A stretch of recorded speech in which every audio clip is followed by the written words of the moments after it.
Hari ini kita akan renungkan Kitab Kejadian pasal 41, teksnya ayat 1 sampai 24, dan sudah dibagi 3 paragraf. Paragraf yang pertama ayat 1 sampai 8, siapapun tidak bisa menerangkan mimpi Firaun.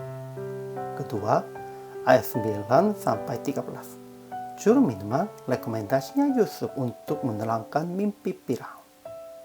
Paragraf yang ketiga, ayat 14 sampai 24, Firaun memanggil Yusuf dan ceritakan lagi tentang mimpinya.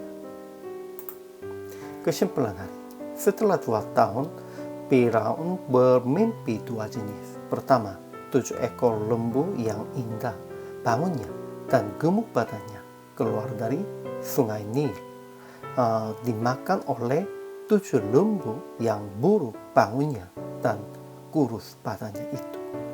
Kedua, bulir yang kurus itu menelan ke-7 bulir yang bernas dan berisi.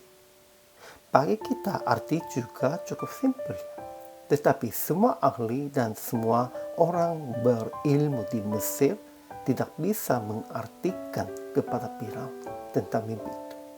Ketika juru minuman ingat Yusuf, dan akhirnya Yusuf dipanggil oleh Firaun.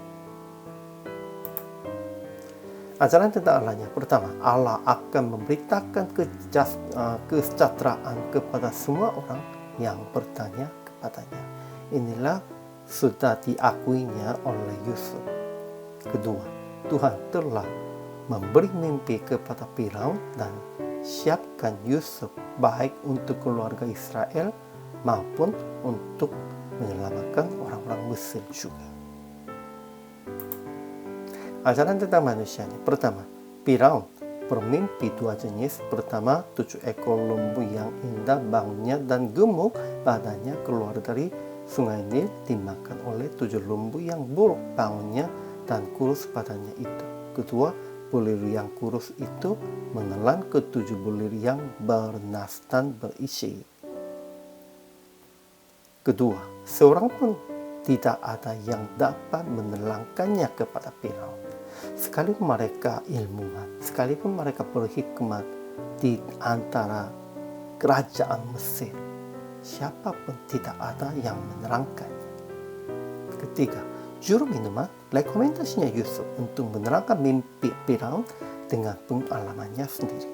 Dia sekarang baru, sekalipun sudah lewat 2 tahun, dia langsung rekomendasi dan dia baru bisa mengembalikannya semua kasihnya dari Yusuf. Keempat, Firaun memanggil Yusuf dan Yusuf janji akan Tuhan memberitakan kesejahteraan kepada Firaun. Aplikasi hari ini, pertama, ingat dan usaha untuk mengerti mimpi, penglihatannya, dan tunjukannya Tuhan. Memang itu dalam firman dan dalam doa dan melalui kebersamaan dengan orang yang menyertai. Kedua, jangan mencari keterangan dari orang-orang dunia atau dari cara mantranya. Jangan. Ketiga, rekomendasi orang yang Tuhan menyertai kepada semua orang yang mencari pertolongan. Memang ada banyak orang-orang yang mencari pertolongan kepada mereka. Kita harus rekomendasinya orang yang Tuhan menyertai. Bukan karena orang itu selesaikan persoalannya, karena Tuhan menyertai itu. Dan melalui mereka, karena mereka menjadi saluran berkat, mereka pun juga akan menjadi orang yang Tuhan menyertai. Jadi, praktek hari ini, konsentrasi supaya mencari bimbingan Tuhan dan kehendak Tuhan di dalam semua hal. Dan usaha menerangkan rencana Tuhan di dalam firman. Tuhan pasti akan memberikan hikmat dan pengertian kepada Anda juga.